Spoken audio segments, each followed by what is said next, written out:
क्या आपने कभी किसी अपने से इतना दुख पाया कि सांस भी भारी लगने लगी? क्या कोई ऐसा है जिसने मुस्कुराते हुए आपको अंदर से तोड़ दिया? जब अपना ही जीवन को नर्क बना दे तब क्या करें? महात्मा बुद्ध कहते हैं, दुख ही तुम्हारा पहला गुरु है। तो अगर तुम्हारा मन टूटा है, अगर कोई तुम्हारे जीवन को नर्क बना रहा है, तो आज ये वीडियो मत छोड़ना, क्योंकि आज बुद्ध खुद तुम्हें रास्ता दिखाएंगे और तुम्हें वो शांति देंगे जो दुनिया में कहीं नहीं मिलेगी। जब कोई आपका जीना मुश्किल कर दे, महात्मा बुद्ध के विचार।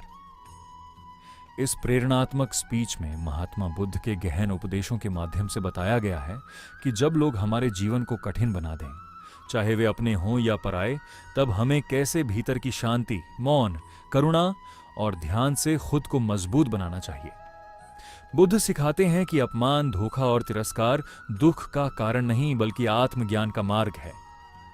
जब हम स्वयं को जान लेते हैं, तब कोई भी व्यक्ति या परिस्थिति हमारे सुख दुख का स्वामी नहीं रह जाता। यही बुद्धत्व की ओर पहला कदम है। महात्मा बुद्ध इस उपदेश को 5 भागों में बांटते हैं। भाग 1, दुख की जड़। दूसरा नहीं, अपेक्षा है। जीवन में जब कोई हमारा जीना मुश्किल कर देता है, जब किसी के शब्द हमारे भीतर कटुता भर देते हैं, जब किसी का व्यवहार हमें भीतर तक तोड़ देता है, जब किसी का अस्वीकार हमारे आत्मसम्मान को घायल करता है, तब हमें लगता है कि हमारे दुख की वजह वही व्यक्ति है जिसने हमें ठुकराया, जिसने हमें गालियां दी, जिसने हमें नीचा दिखाया, जिसने हमारे विश्वास को तोड़ा। परंतु महात्मा बुद्ध कहते हैं कि दुख की जड़ दूसरा व्यक्ति नहीं है। दुख की जड़ हमारी अपेक्षा है। हमारी वह आशा है कि लोग हमें हमेशा सम्मान देंगे, प्यार देंगे। जैसा हम उनके लिए करते हैं, वैसा ही बदले में हमें मिलेगा। हमारी उस मानसिक संरचना में ही पीड़ा की नींव है जो दूसरे से समर्पण, समझ, करुणा और प्रेम की अपेक्षा करती है। बुद्ध कहते हैं, संसार वैसा नहीं है जैसा तुम सोचते हो। संसार वैसा है जैसा वह है, और जब तक तुम इस भ्रम में जीते रहोगे कि तुम्हारे प्रति सबका व्यवहार वैसा ही होना चाहिए जैसा तुम अपने भीतर संजोते हो, तब तक तुम्हारा दुख बना रहेगा। बुद्ध के अनुसार दुख इस संसार का स्वभाव नहीं है। दुख तुम्हारे चित्त की अपेक्षा का परिणाम है। जब तुम किसी से उम्मीद करते हो कि वह तुम्हारा सम्मान करेगा और वह तुम्हें नीचा दिखा देता है, तो तुम्हें पीड़ा होती है।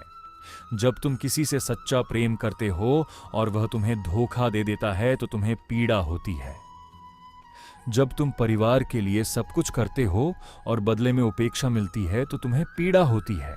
परंतु बुद्ध कहते हैं कि यह पीड़ा तुम्हारे भीतर से उपजती है। वह व्यक्ति तो केवल कारण बनता है, परंतु कारण में शक्ति नहीं होती यदि तुम्हारे भीतर अपेक्षा नहीं होती। बुद्ध हमें सीख देते हैं कि हमें अपने भीतर इस बात की समझ विकसित करनी चाहिए, जो कुछ भी सामने हो रहा है वह जैसा है वैसा ही स्वीकार्य है। यदि हम संसार को नियंत्रित करने का प्रयास करेंगे तो दुख बढ़ेगा। यदि हम स्वयं को समझेंगे और अपनी अपेक्षाओं को त्याग देंगे तो दुख समाप्त होगा। किसी ने कुछ कहा, किसी ने कुछ नहीं दिया, किसी ने समय नहीं दिया, किसी ने धोखा दिया, ये सभी घटनाएं जीवन में घटेंगी ही। परंतु बुद्ध कहते हैं कि जो व्यक्ति इस सब के बीच में भी शांत है, जो कहता है कि मुझे किसी से कुछ नहीं चाहिए, वह व्यक्ति सबसे अधिक सुखी है। दुख उसी के पास है जो अपेक्षा करता है, जो चाहता है कि सब कुछ उसके मन के अनुसार चले। बुद्ध हमें यह भी बताते हैं कि हमारा मन ही सबसे बड़ा भटकाव है। ये बार बार कहता है कि देखो उसने ऐसा क्यों किया, देखो उसने तुम्हारे साथ अन्याय किया, देखो उसने तुम्हें धोखा दिया। लेकिन ये मन हमें कभी ये नहीं बताता कि वह व्यक्ति भी अपने कष्टों से जूझ रहा है, वह भी अज्ञान में है, वह भी अपने भय और भ्रम में जी रहा है।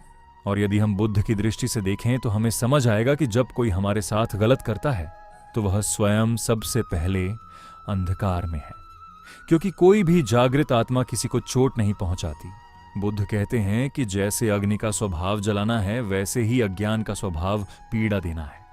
परंतु यदि हम उस अग्नि में स्वयं जलना बंद कर दें, अगर हम समझ जाएं कि यह अग्नि हमें तभी जलाती है जब हम उसमें घी डालते हैं, यानी जब हम प्रतिक्रिया देते हैं तब वह बड़ी होती है, अन्यथा शांत हो जाती है, तो हमारा दुख समाप्त होने लगता है। बुद्ध की यह दृष्टि गहरी है और जीवन को बदल देने वाली है। वे हमें सिखाते हैं कि हमें दूसरों से नहीं, अपने मन से युद्ध करना है। जब कोई हमें अपमानित करता है और हम भीतर तक टूट जाते हैं, तो इसका अर्थ यह है कि हमने उस व्यक्ति की बात को अपने मूल्य से ऊपर मान लिया है।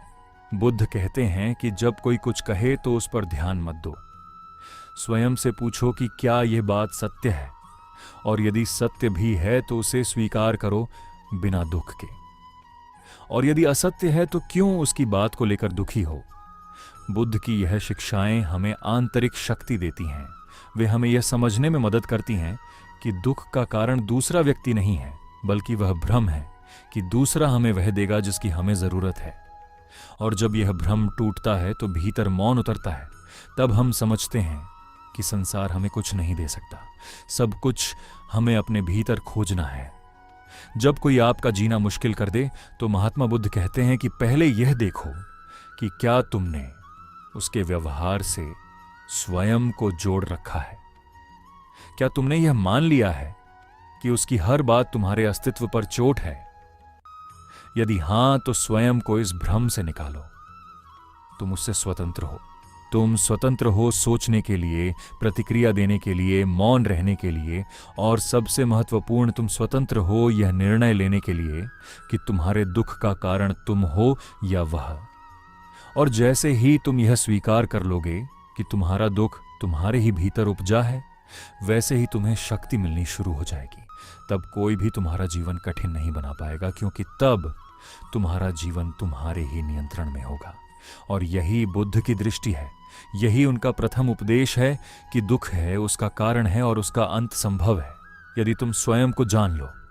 भाग दो अपमान और कटुता सहने की कला, मौन और करुणा। जब कोई हमारे सामने खड़ा होकर हमें नीचा दिखाने की कोशिश करता है, जब कोई अपमानित करता है, ताने देता है, गुस्से में चीखता है, हमारा चरित्र तोड़ता है, हमारे आत्मविश्वास पर वार करता है, तब हमारे भीतर भी एक गुस्से की आग उठती है और हम चाहने लगते हैं कि हम भी कुछ कहें, कुछ ऐसा करें जिससे वह समझ जाए कि उसने हमें छोटा नहीं किया। हम भी उसका अपमान करें, हम भी उसे तोड़ें। परंतु महात्मा बुद्ध कहते हैं कि यही वह क्षण होता है जहां हम या तो अपनी आत्मा को मजबूत बना सकते हैं या फिर और अधिक अंधकार में डूब सकते हैं।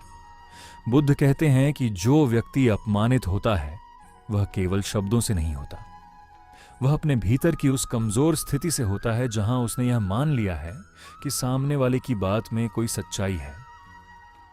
बुद्ध कहते हैं कि यदि तुम जानो कि तुम क्या हो तो कोई भी तुम्हें अपमानित नहीं कर सकता। यदि तुम भीतर से शांत हो, मौन हो और तुम्हारे भीतर करुणा है, तो दुनिया कुछ भी कहे वह तुम्हें हिला नहीं सकती। और यदि तुम हिल गए, टूट गए, गुस्से में आ गए, तो समझो कि तुम्हारे भीतर अभी ध्यान का दीपक नहीं जला है। बुद्ध की शिक्षाओं में यह स्पष्ट रूप से कहा गया है कि जो तुम्हें दुखी करता है वह तुम्हारा शिक्षक है, और जो तुम्हें अपमानित करता है वह तुम्हारे भीतर छिपे हुए गर्व को बाहर लाने का माध्यम है। बुद्ध हमें यह सिखाते हैं कि अपमान सहना कोई कमजोरी नहीं है, यह सबसे बड़ी शक्ति है, क्योंकि अपमान वही सह सकता है जिसका आत्मबल अडोल है। जब किसी ने बुद्ध के सामने खड़े होकर अपशब्द कहे, उन पर झूठे आरोप लगाए, तब उन्होंने केवल पूछा कि यदि कोई किसी को उपहार देना चाहे और वह दूसरा उसे न ले, वह उपहार किसके पास रह जाता है? तब उस व्यक्ति ने कहा कि वह तो देने वाले के पास ही रहेगा। तब बुद्ध मुस्कुराए और बोले कि यही तुम्हारे शब्द हैं जो मैंने स्वीकार नहीं किए, इसीलिए वे तुम्हारे पास ही रह गए हैं। यही मौन की शक्ति है, यही आत्मज्ञान का उत्तर है। जब कोई तुम्हारे चरित्र पर संदेह करता है, तुम्हारे बारे में झूठ फैलाता है, तुम्हारी अच्छाइयों को भी बुराई में बदल देता है, तब बुद्ध कहते हैं कि ध्यान रखो कि तुम क्या हो। यह सत्य अपने भीतर स्पष्ट कर लो, फिर चाहे दुनिया जो भी कहे वह तुम्हारे मौन को नहीं हिला सकती। बुद्ध के अनुसार यह संसार द्वंद्वों से भरा है। यहां प्रशंसा और निंदा साथ साथ चलती है। यहां कभी तुम्हें सराहा जाएगा तो कभी तुम्हारा मजाक उड़ाया जाएगा।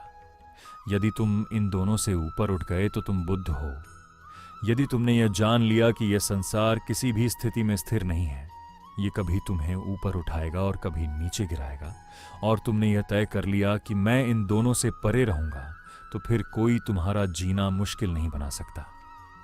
बुद्ध का यह उपदेश इतना सूक्ष्म है कि बहुत से लोग इसे सुनकर केवल मौन रहने को कमजोरी मान लेते हैं, परंतु मौन वही रह सकता है जिसने भीतर शांति पाली हो, जिसने यह समझ लिया हो कि प्रतिक्रिया देना अपने ही मन को जलाना है। जो हमें चोट देता है वह स्वयं दुखी है, और जो दुखी है उसे द्वेष करना मूर्खता है। इसीलिए बुद्ध हमें कहते हैं कि अपमान का उत्तर मौन है और कटुता का उत्तर करुणा है। जब कोई तुम्हें नीचा दिखाए तब तुम्हें यह सोचने की जरूरत नहीं कि कैसे उसका उत्तर दिया जाए, बल्कि यह सोचो कि उसका आंतरिक दुख कितना गहरा होगा जो वह ऐसे शब्द बोल रहा है, और तब तुम्हारे भीतर प्रतिक्रिया के स्थान पर करुणा जन्म लेगी। तुम उसके लिए दुखी हो जाओगे, न कि क्रोधित। और यह वही बिंदु है जहां तुम बुद्ध के मार्ग पर चलने लगते हो। बुद्ध के शिष्यों को भी संसार ने अपमानित किया, उन पर पत्थर फेंके गए, उन्हें भूखा रखा गया, उन पर आरोप लगाए गए, परंतु वे फिर भी मुस्कुराते रहे, मौन रहे, करुणा से भरे रहे, क्योंकि उन्हें यह समझ आ गया था कि हर वह व्यक्ति जो दूसरों को नीचा दिखाता है वह स्वयं भीतर से टूटा हुआ है, और टूटे हुए मन से जो भी निकलता है वह केवल दुख होता है। और बुद्ध हमें यह भी बताते हैं कि जब तुम अपमानित होते हो तो वह तुम्हारे अहंकार का परीक्षण है। यदि तुम टूटते हो तो समझो कि तुम्हारा अहंकार अभी जीवित है। यदि तुम मौन रह जाते हो तो समझो कि तुम अब ध्यान के मार्ग पर हो। और यदि तुम करुणा से उस व्यक्ति को देख सकते हो तो समझो कि तुम बुद्ध के निकट हो। जब कोई तुम्हारा मजाक उड़ाता है और तुम केवल मुस्कुराते हो, जब कोई तुम्हारी अच्छाई को नकारता है और तुम फिर भी उसी विनम्रता से काम करते हो, जब कोई तुम्हारे नाम को कलंकित करता है और तुम फिर भी शुद्ध बने रहते हो, तो वह संसार हार जाता है और तुम विजयी हो जाते हो।